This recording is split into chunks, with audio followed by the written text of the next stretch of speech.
મિત્રો, કાચો ગુજરાતીના સૌને જય શ્રી રામ. કેમ છો? મજામાં હશો?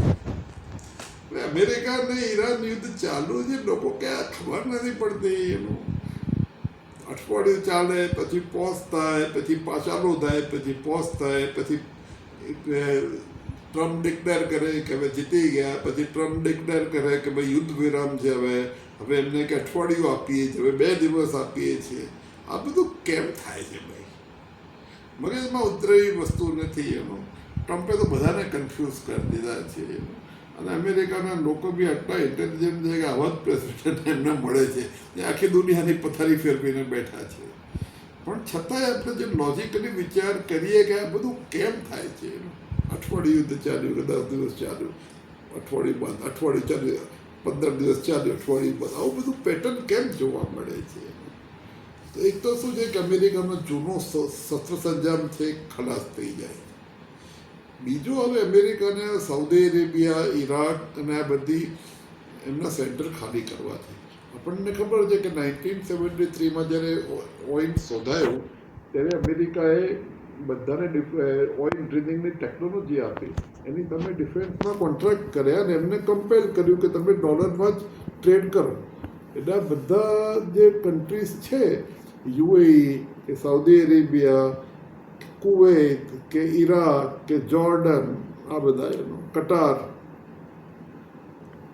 ઓમાન, એ બધા કન્ટ્રીમાં કોઈ સિક્યુરિટી છે જ નહીં, કોઈ મિલિટરી નથી. આ બધાની જવાબદારી મિલિટરીની કોની છે? તો કે અમેરિકાની. હવે એમાં ચેન્જ થવા જઈ રહ્યો છે. કારણ કે આ યુદ્ધની અંદર ઈરાને આ બધા જે અમેરિકાના મિલિટરી અડ્ડા ઉપર એટેક કર્યો છે અને ઘણું બધું ઇન્ફ્રાસ્ટ્રક્ચર ડિસ્ટ્રોય કરી દીધું છે. બીજું એનો કે અમેરિકન એમ્બેસી આ બધી કન્ટ્રીમાં છે એની પર એટેક કર્યો છે. એટલે એમ્બેસીવાળા બી ભાગી ગયા છે. એટલે એવું લાગે છે કે આ યુદ્ધ પૂરું થશે પછી થોડા વખતમાં અમેરિકાનું ડિફેન્સ સિસ્ટમ આ ગલ્ફ કન્ટ્રીમાં ખલાસ થઈ જશે ને એમ્બેસી બી જતી રહેશે. બરાબર. અને એની સામે એ લોકોને ઈરાનમાં કંઈક મળશે કે ભાઈ લોંગ ટર્મ ઓઇલના કોન્ટ્રાક્ટ મળશે. ઈરાનનો અત્યારનો જે રાજાઓ છે કે ઈરાનના જે અત્યારે કંટ્રોલર છે, પ્રેસિડન્ટ છે, એને બધે વધારે ફ્રેન્ડલી માણસો મળશે. આપણે જે આગળ વાત કરેલી કે ભાઈ ઈરાનના શાહ હતા, એના જે અત્યારે વારસદાર છે એનું રઝા પરવેઝ શાહ, એને કે એવા કોઈકને મૂકીને એ લોકો પોતાની રીતે કામ ચલાવી શકે એનું અને એમાંથી કરોડો રૂપિયા કમાઈ શકે, પોતાનું દેવું ઓછું કરી શકે. એ સિવાય હોસ્ટિલિટી ઓછી થાય એનું. એ લોકો જે કે એ પ્રમાણે કામ કરે આ લોકો એનું.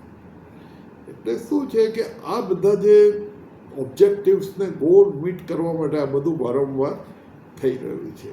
એટલે શું છે કે આની અંદર ડોલરની પણ ઉથલપાથલ થાય છે. ડોલર કેટલો બધો સ્ટ્રોંગ થઈ ગયો, ગોલ્ડ સિલ્વરની ઉથલપાથલ થાય છે, શેર બજારની ઉથલપાથલ થાય છે અને મોટા રેકેટ્સ ચાલતા હોય છે. અમેરિકન પ્રેસિડેન્ટ સાથે કનેક્ટેડ જે ફોર્સીસ છે એ લોકોને ખબર હોય છે કે ક્યારે શું થવાનું છે.